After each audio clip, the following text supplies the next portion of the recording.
Un jeune curé polonais, le père Lis, venait de s'installer dans le village de Hesse, propriété du comte M. Il devait sa place à la protection de la comtesse Amine, dans la maison de laquelle il avait passé quelques années, remplissant les doubles fonctions de gouverneur auprès des enfants et de courtisan auprès de la noble dame, chez qui l'âge n'excluait ni la gaieté, ni, surtout, la coquetterie. Pendant que la comtesse, qui passait l'hiver en île, accueillait les hommages d'un officier de dragon, notre galant curé, lui, essayait d'adoucir son exil en compagnie des dames du voisinage ou des jolies paysannes de sa paroisse. Bientôt, il acquit dans la contrée la réputation d'abuser de son saint emploi et d'obséder les femmes et les jeunes filles d'assiduité plus qu'inconvenante.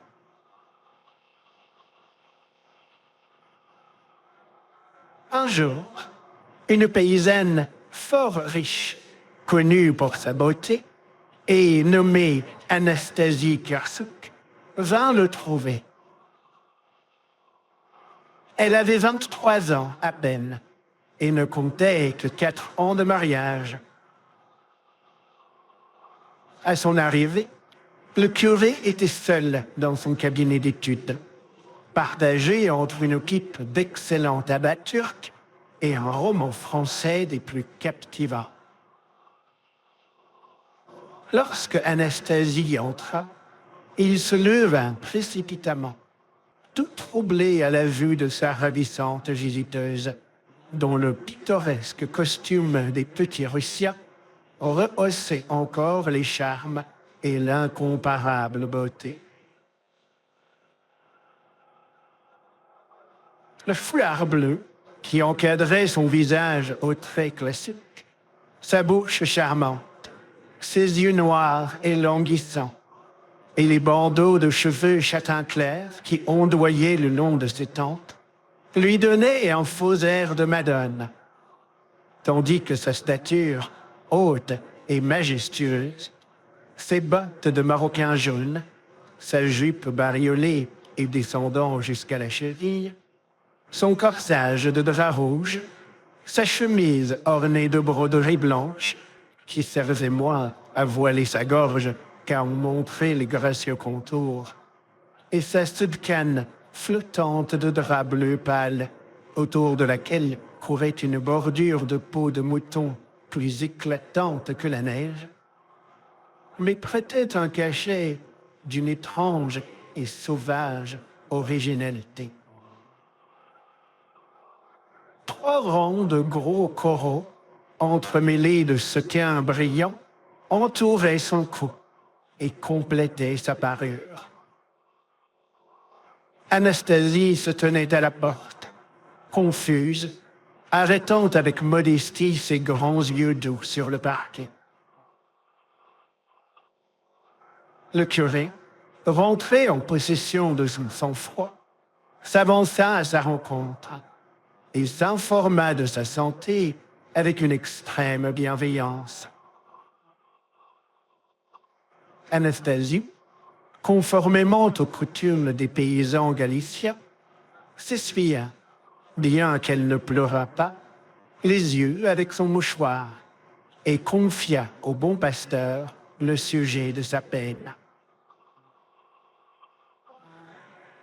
Son mari, qu'elle adorait et à qui elle avait apporté une grosse dot, la délaissait depuis la naissance de son premier enfant et s'adonnait un peu à la boisson.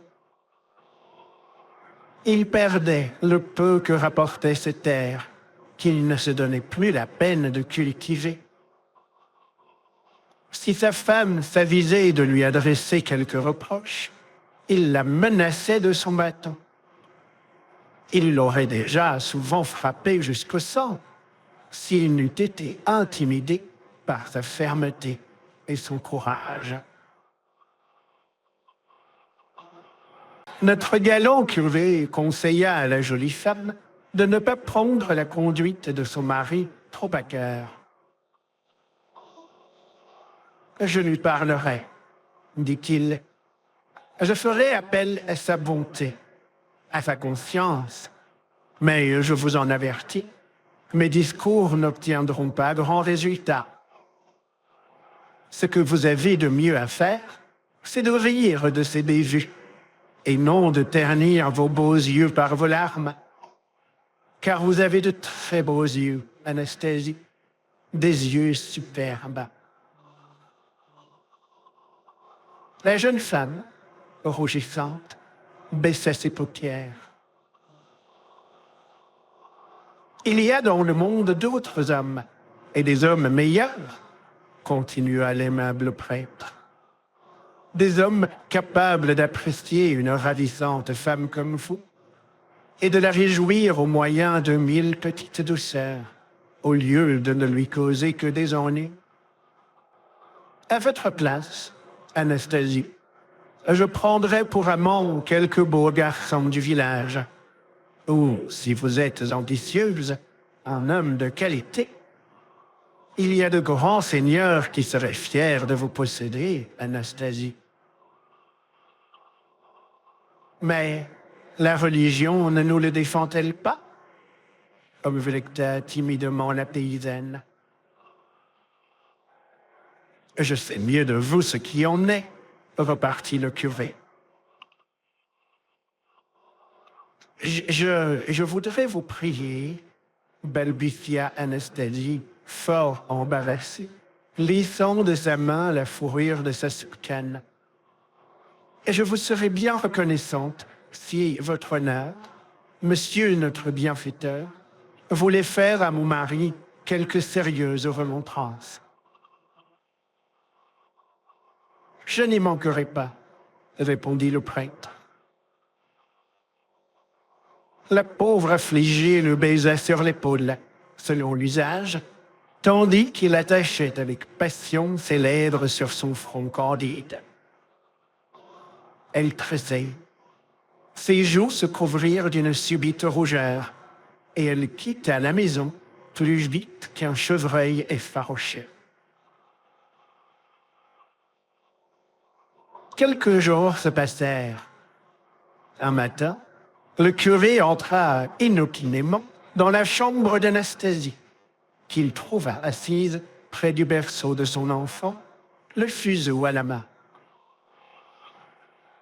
La jolie femme le regarda très surprise. « Eh bien, où est votre mari? » commença le père Lys. « Hélas, votre honneur, où serait-il, sinon au cabaret, là-bas, chez le juif? »« Encore, le scélérat, le vaurien, » criait le prêtre. « Je l'ai pourtant assez sermonné, Dieu merci. Il m'avait témoigné quelque repentir de sa conduite et m'avait promis de commencer une nouvelle vie. Il est incorrigible, cet homme. » La jeune paysanne soupira.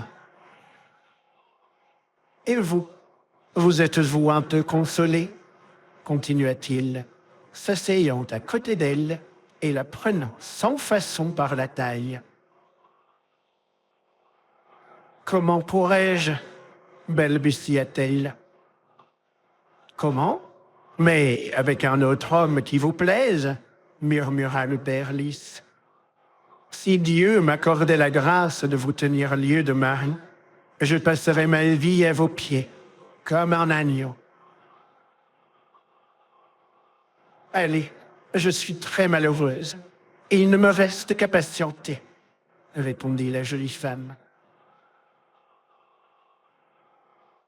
« Votre position changera quand vous le voudrez bien.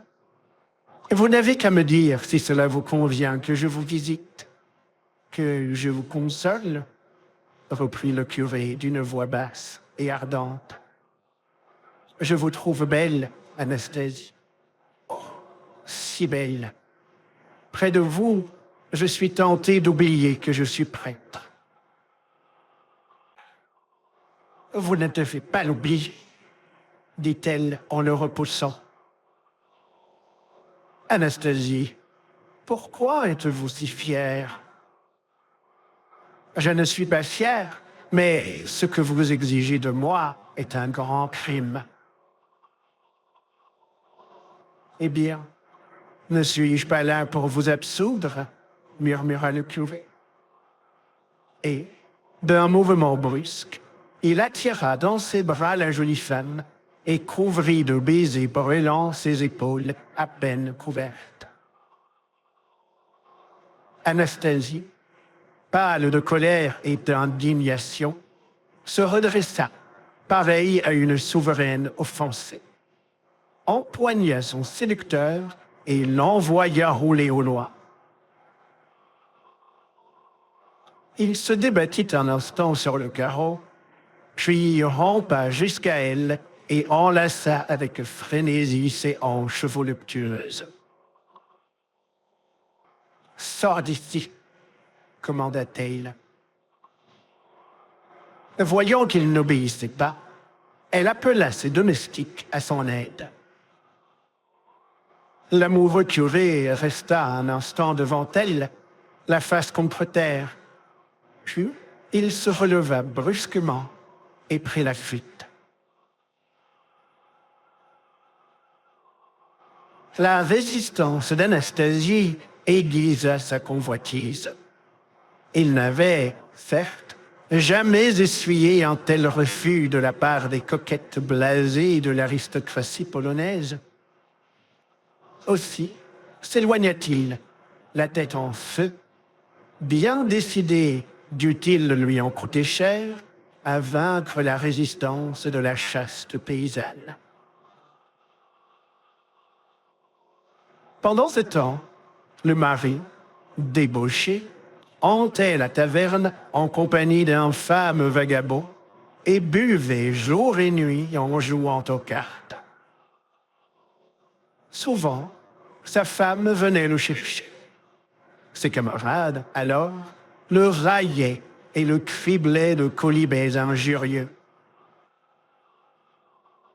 Cependant, la fermeté d'Anastasie avait sur lui un tel ascendant qu'il se levait à son approche et ne refusait jamais de la suivre.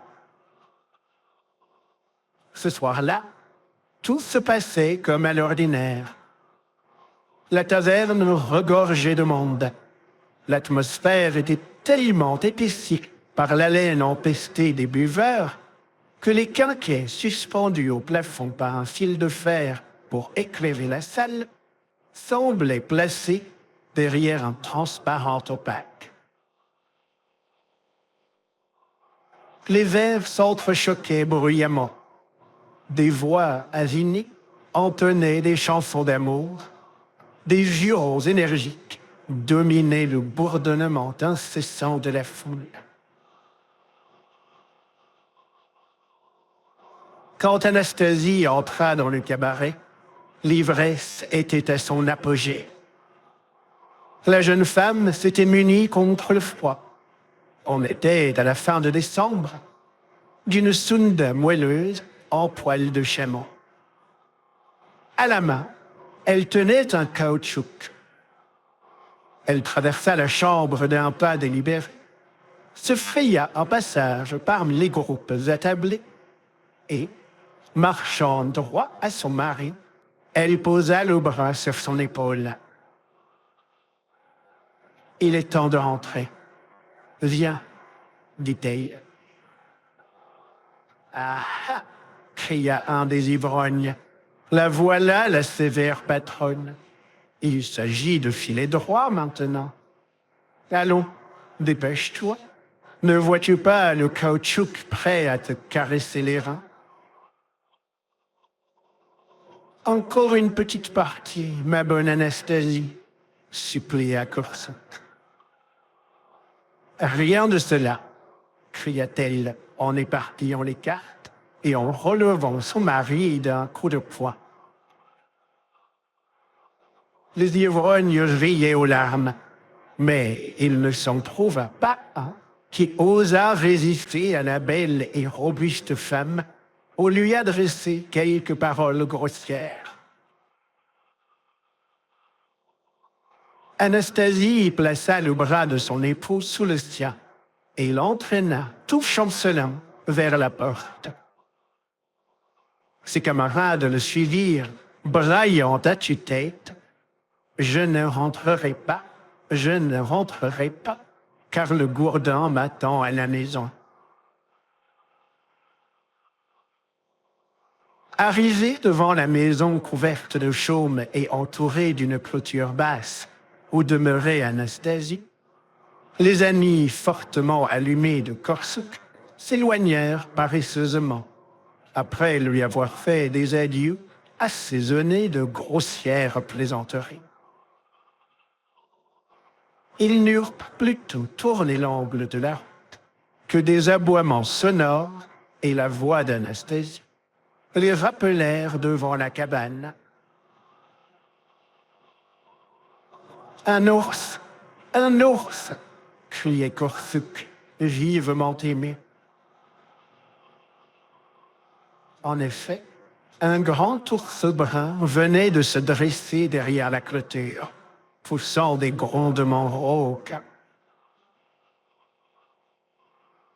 Le jeune chien blanc, qu'on lâchait habituellement pendant la nuit, alla se blottir aux pieds d'Anastasie avec des hurlements plaintifs.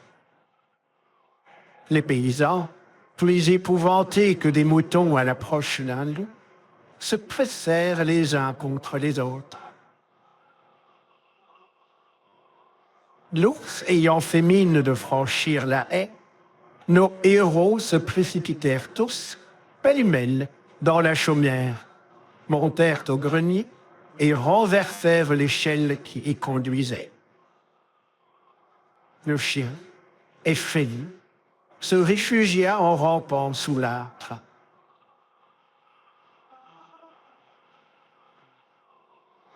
Anastasie resta seule.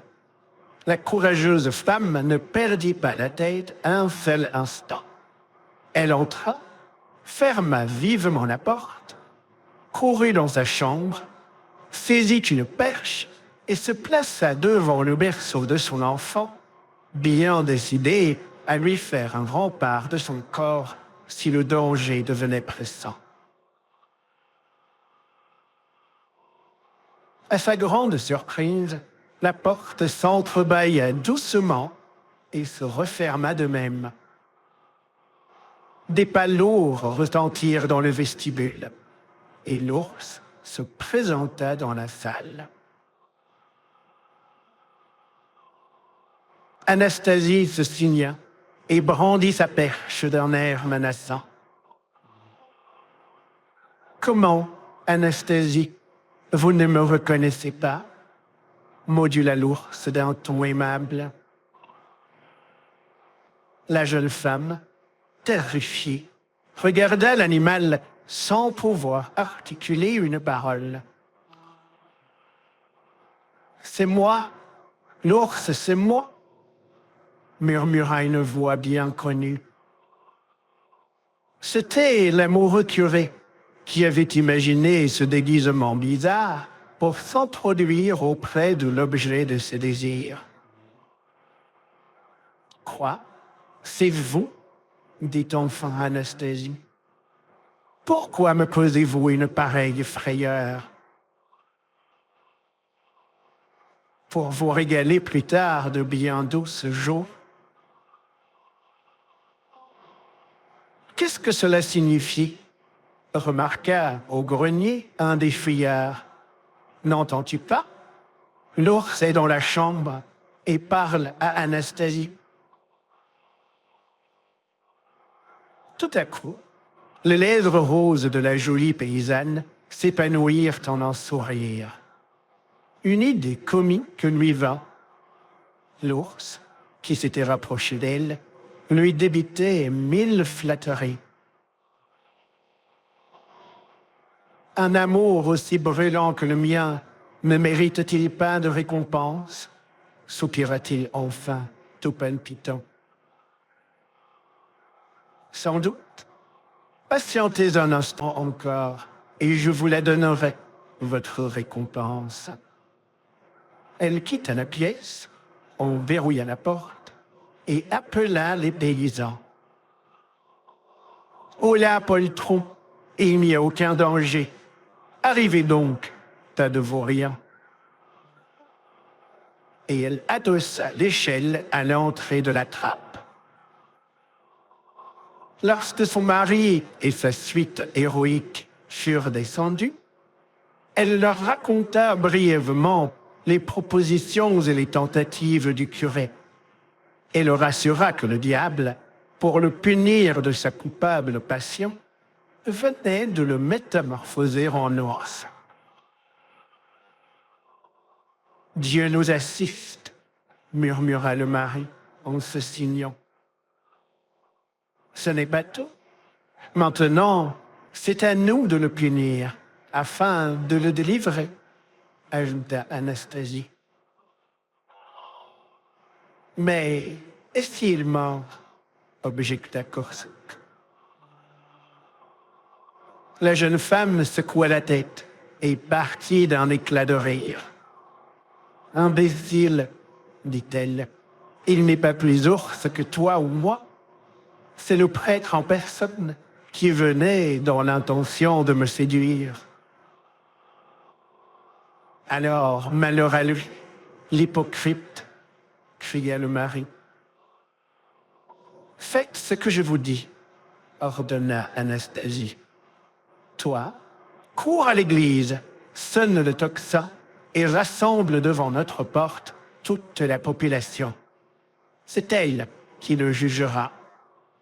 Vous autres, aidez-moi, nous allons nous emparer de lui. » Anastasie, suivie des compagnons de son mari, rentra dans la chambre. « Regardez donc ce qui est arrivé à notre pauvre curé, » s'écria-t-elle. « Pour l'expiation de ses crimes, il a été changé en bête fauve. Aussi, mes amis, aidez-moi à le délivrer. Donnez-moi des cordes d'abord pour le lier. » L'ours eut beau pousser un grognement sourd, voyant qu'il n'inspirait aucune crainte.